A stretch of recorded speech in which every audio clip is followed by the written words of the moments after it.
بچه ها الان پارت دوم ویدیو دیشب که گرفتیم الان فرداشه. الان اینا وسایلامونه، اینجا هم چوب میذاریم توش، اینم آتیشمونه، اینم ماهانه که تازه به گروهمون ملحق شده.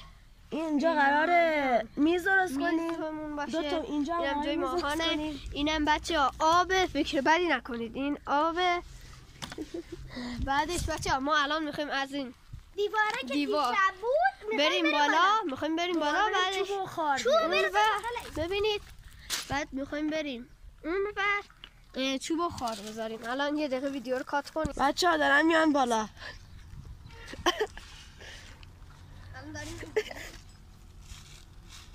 بچه ها اینجا بالاست، همینجور که میبینی اینجا یه عالم خار و آجره، اینجا یه عالم خار و اینجا چوبه.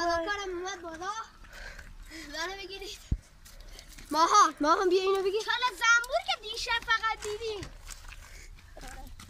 اینو درست بگیر. ماهان از قبل تو گروهمون بود ولی دیشب اینجا نبود. و بچه ها اگه میخواین هفته یک بار از اینجور ویدیوها براتون بسازیم حتما چنل ما رو سابسکرایب کنید.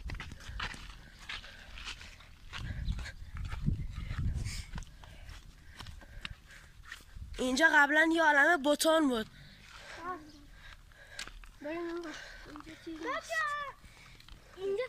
اینجا فقط بتون بود. من ماهان میرفتیم روش، میرفتیم اسبا رو میدیدیم. اینا خوردنیه؟ نه اینا تو تابستون. آره اینا تو تابستون عرق میدن. شما تو کامنت ها بگین اینا چیه؟ اسمشون گلگوهریه.